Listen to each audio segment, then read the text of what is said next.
Welcome to our deep dive. We're taking a look at The Technology Trap by Benedikt Frey. We'll be exploring how technological innovation has shaped societies and economies, and I think you'll find it pretty eye-opening. It really is. One of the first things that struck me was how Frey tackles this fear of technology taking over jobs. You know, the kind of anxiety we all feel sometimes. He calls this the Luddite fallacy.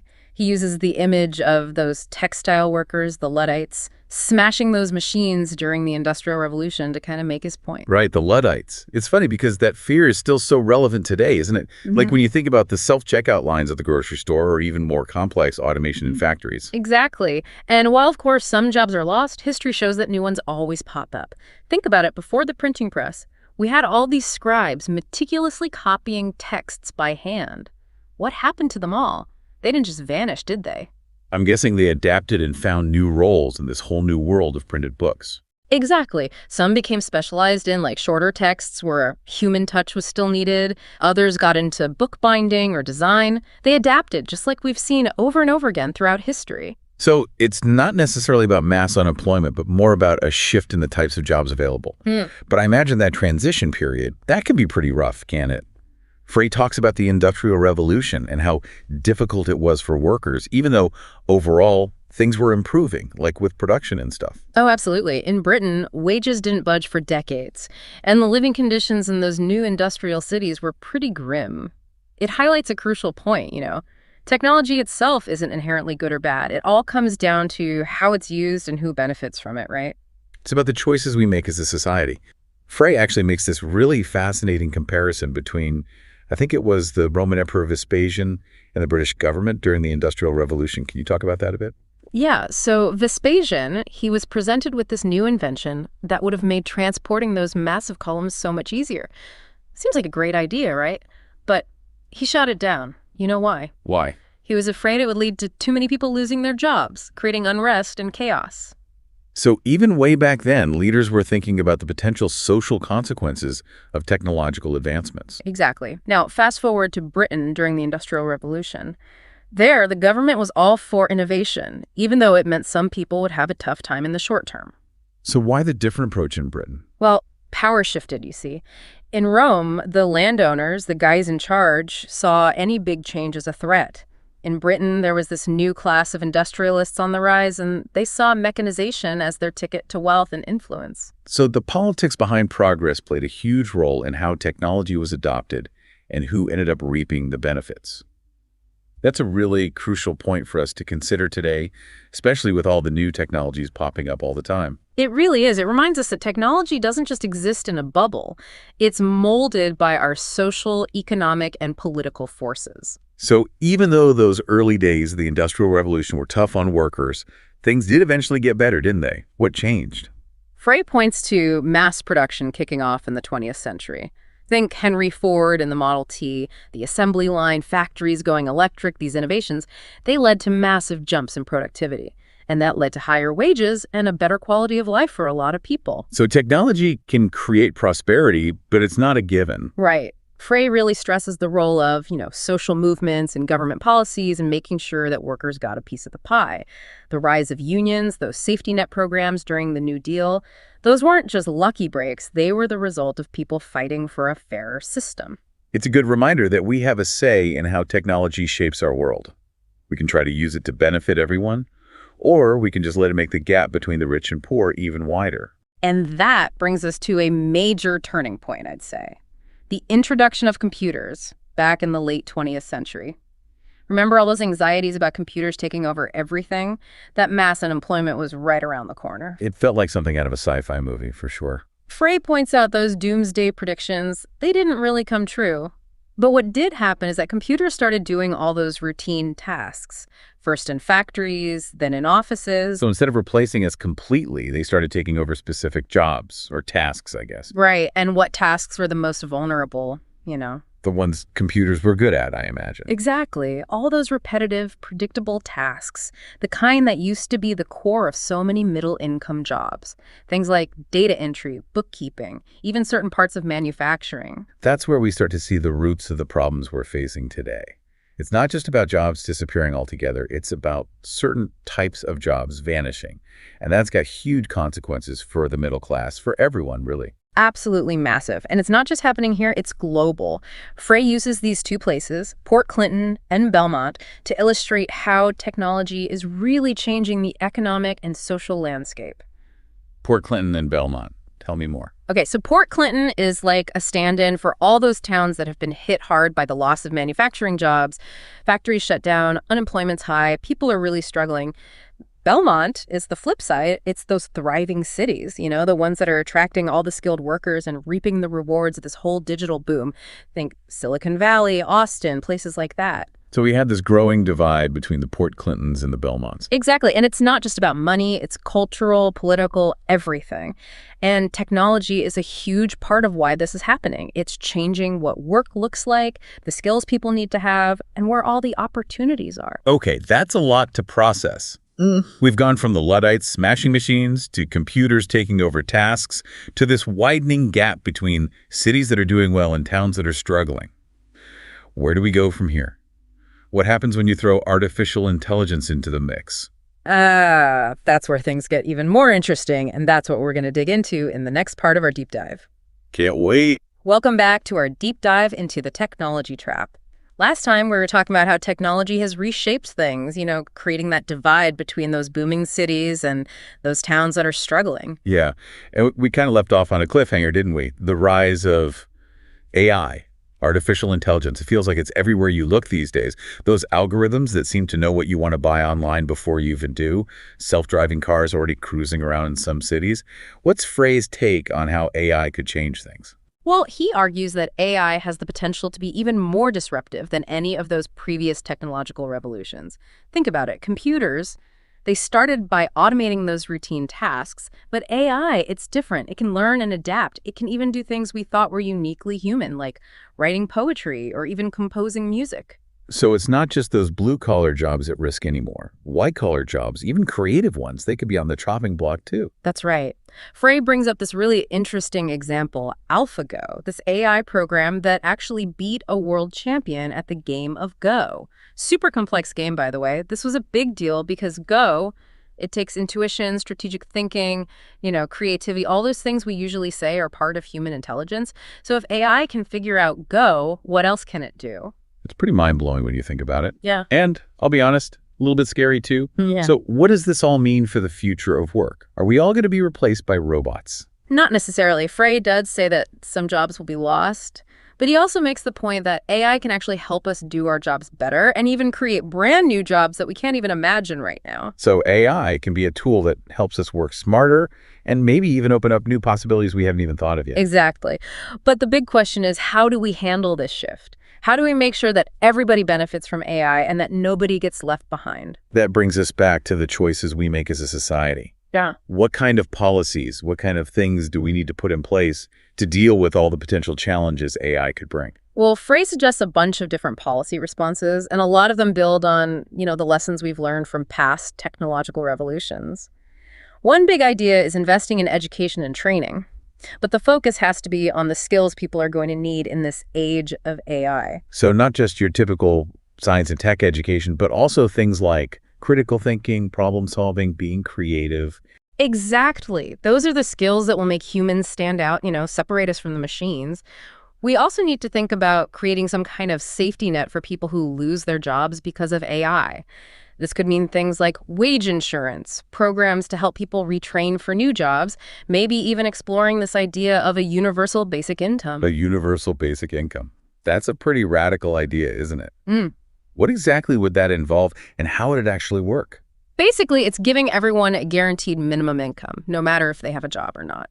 The idea is that it would act like a financial cushion as people switch careers or go after other opportunities, maybe starting their own business or going back to school. Sounds like it could really help with income inequality and give people more freedom to pursue their passions. But I'm sure there are some downsides too. What are some of the concerns people have about a universal basic income? The big one is cost. How do you pay for a program like that, especially if automation starts cutting into tax revenue? And some people worry that it would discourage people from working and could lead to, less productivity overall. These are complicated questions, for sure. They need a lot of thought and research. It's definitely a thought-provoking idea, and it seems like more and more people are talking about it as a possible solution to these challenges that automation is bringing. But it's not the only thing out there. What else does Frey suggest? Well, he talks about promoting regional development, investing in infrastructure, and making the economy more inclusive so it benefits everyone, not just those in those thriving tech hubs. He's also a big advocate for stronger social safety nets, like making sure everybody has access to healthcare and affordable housing. Those kinds of things can help people get through those rough patches when the economy changes. It sounds like he's pushing for a more comprehensive way of dealing with technological change. It's not just about retraining workers or creating a safety net. It's about building a society that can handle rapid change and come out stronger on the other side. That's a great way to put it. He's basically saying we need to change how we think about all this. We have to realize that technological progress isn't the goal in itself. It's a tool to create a better future for everybody. Okay, so we've talked about how AI could impact us, the good and the bad. We've looked at some possible ways to respond to these challenges, from education and training to a safety net, and even this universal basic income idea. So what are the key takeaways from all this? Why should our listener care about how technology affects society and the economy? The main takeaway is this. Technology isn't destiny. It's a tool. And how it's used, who benefits, and how it shapes our lives, that's all up to us. The choices we make individually and as a society. So it's not about trying to stop progress, it's about steering it in the right direction so it benefits all of humanity. Exactly. We have the power to influence where technology takes us, to make sure it leads to a future that's more equitable and prosperous for everyone. That's an empowering message, but it also feels like a huge responsibility. Where do we even begin? It starts with understanding what's going on, which is what we're doing right here today. By diving into the technology trap, we're equipping ourselves with the knowledge to make informed decisions about the future. The next step is taking action. That could be supporting policies that promote responsible innovation, investing in our own education and skills, or even just talking about the role of technology in our lives. So it's about staying informed, getting involved, and being proactive in shaping the future we want. Precisely. And it's about remembering that history isn't just a bunch of facts and dates. It's full of valuable lessons that can guide us as we deal with the challenges and opportunities of the 21st century. Speaking of history, remember those Luddites we talked about earlier? They often get portrayed as backward, anti-progress. But Frey gives us a different perspective. He points out that they weren't against technology itself. They were against how it was being used to exploit workers and make a few people rich. So what they did, it was a form of protest against inequality and injustice. Exactly. And in that sense, they have a lot to teach us today. As we face these new waves of technological change, we have to ask those same questions. Who's benefiting from these innovations and who's getting left behind? Are we creating a future that works for everybody, or are we just making the gap between the rich and poor even bigger? It's a powerful reminder that technology is never neutral. It always has social and political consequences, and it's on us to make sure those consequences are positive. Absolutely. And that brings us to another important point, the role of government. Throughout history, governments have played a big role in shaping how technology impacts us, whether it's supporting innovation, regulating industries, or providing a safety net for workers. So it's not just about our individual choices. It's about the policies and regulations we put in place as a society. Right. Frey argues that we need to be more proactive in how we govern technology. We need to anticipate its potential impacts and take steps to reduce the risks while making the most of the benefits. He points to what happened during the Industrial Revolution. Eventually, governments stepped in to regulate working conditions, provide education and training, and create a social safety net. These actions helped to create a more just and prosperous society, even as technology kept advancing. So the lesson is we can't just leave it all up to the market to figure things out. We need government involvement to make sure the benefits of technology are spread evenly and that everyone is protected from the negative consequences. Exactly. And this is even more important now with AI, where the pace of change is so fast and the potential for disruption is even greater. Okay, we've covered a lot in this part of our deep dive. We've explored the potential impact of AI, talked about various policy responses, and emphasized the importance of both individual and collective action in creating a better future. What's next? In the final part of our deep dive, we'll get into Frey's specific recommendations for navigating this so-called technology trap and building a future that works for everyone. We'll talk about the importance of responsible innovation, social cohesion, and focusing on human values in a world that's increasingly shaped by technology. Welcome back to the final part of our deep dive into the technology trap. We've been exploring how technology has shaped societies and economies, from the Luddite fallacy all the way to the rise of AI. It's pretty clear that we're at this, crossroads, facing these incredible opportunities, but also some potential dangers. So how do we make sure that technology leads us to a brighter future for everyone? That's the question, isn't it? And Frey, he offers some pretty insightful guidance. He draws on his analysis of history and his understanding of what's shaping the 21st century. He doesn't claim to have all the answers, but he gives us this framework for thinking about these challenges, and he definitely issues a call to action for all of us. I like that, a framework for thinking. It's easy to get overwhelmed by how fast technology is changing and how complicated all these issues are. So having a framework can help us break it down, make sense of it all. So where do we even start with this framework? Well, one of the key things Frey talks about is responsible innovation. He's saying it's not enough to just invent new stuff. We have to think about the bigger picture, the social and economic impact right from the start. So we have to move beyond just focusing on efficiency and productivity and really consider how it affects people, right? Exactly. We have to ask ourselves, who's going to benefit from this? Who might get hurt? What are the potential unintended consequences? And how can we minimize those risks? It sounds like a much more thoughtful and ethical approach to how we develop technology. But how do we actually make that happen? Is this something governments need to regulate, or is it more about individual responsibility? It's both, really. Governments need to create policies that encourage responsible innovation and hold companies accountable for the impact their products and services have on society. But it's also about each of us making informed choices about the technologies we use and support. So it's about being informed consumers, being aware of the ethical implications of what we buy and the companies we invest in, right? Exactly. Another important concept Frey talks about is social cohesion. He argues that technological change can actually make those social divisions we already have even worse if we're not careful. Yeah, we're already seeing that happen, aren't we? The gap between the rich and the poor is getting wider. Political polarization is on the rise. There's this feeling that some people are being left behind while others are reaping all the benefits of this digital economy. It's a worrying trend, and Frey says we need to actively work to strengthen social cohesion. This could mean investing in education and training so that everybody has a chance to participate in this new economy. And it could also mean strengthening our social safety nets to protect the people who are most vulnerable to economic disruption. We talked about things like universal health care and affordable housing before. Exactly. And we could also focus on regional development, making sure that the benefits of technological progress are spread more evenly across different areas. Remember those places we talked about, Port Clinton and Belmont? We need to find ways to bridge that gap and make sure everyone has a stake in the future. It seems like a really big challenge, but it also feels crucial if we want to avoid a future where inequality and social unrest just keep getting worse. Yeah. It's about creating a sense of shared purpose, a belief that we're all in this together, even as technology keeps transforming the world around us. I think that's a great way to put it. And it leads to another important point. The need to hold on to our human values in this age of rapid technological change. What do you mean by that? Well, as technology gets more and more powerful, it's easy to forget what it means to be human. We start defining ourselves by how productive we are, how efficient we are, how much we can consume and accumulate. But there's more to life than that, isn't there? Absolutely. There's creativity, compassion, empathy, connection, purpose. These are qualities that machines, no matter how smart they get, can't replicate. Exactly. And Frey argues that we need to put those human values back at the center of our lives, our communities, our societies. We need to remind ourselves that technology is a tool, not our master.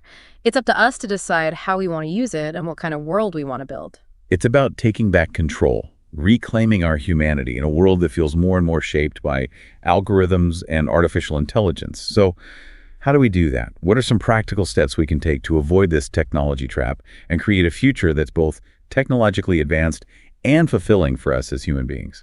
Frey offers a lot of different recommendations, but I think we can boil them down to three main areas: education, engagement, and empowerment. Let's break those down, starting with education. Education is key, not just for learning the skills we need to succeed in this new economy, but also for developing critical thinking skills, understanding the social and ethical implications of technology, and nurturing empathy and compassion. It's about teaching ourselves and future generations to be responsible stewards of technology, not just passive consumers. So it's not just about focusing on STEM subjects, but also incorporating humanities, the arts, and ethics into education. Exactly. Then there's engagement. We can't just sit back and let technology happen to us. We need to be actively involved in shaping where it goes. That means supporting policies that promote responsible innovation, holding companies accountable for their actions, and participating in conversations about technology's role in our lives. It's about using our voices and our votes to create the future we want. And lastly, there's empowerment. Technology can be an incredibly powerful tool for empowering individuals and communities. It can give us access to information, help us connect with others, and make our voices heard. But we need to make sure that everyone has equal access to these tools and that they're used in a way that promotes fairness and justice. So it's about making sure technology is accessible to everyone and ensuring that it's used to lift people up, not hold them down. That's a great way to put it. In the end, Frey's message is one of hope and possibility. He believes we have the power to shape our technological future, to create a world where technology works for us, not the other way around.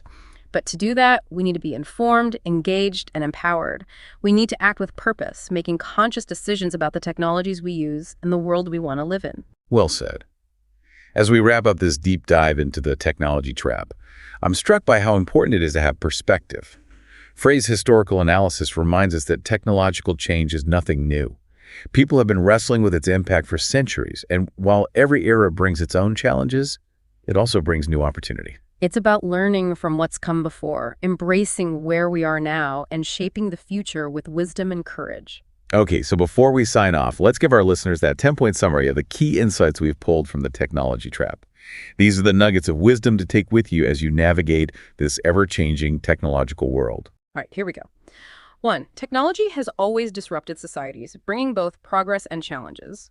2. Historically, those in power often resist technologies that might threaten their position.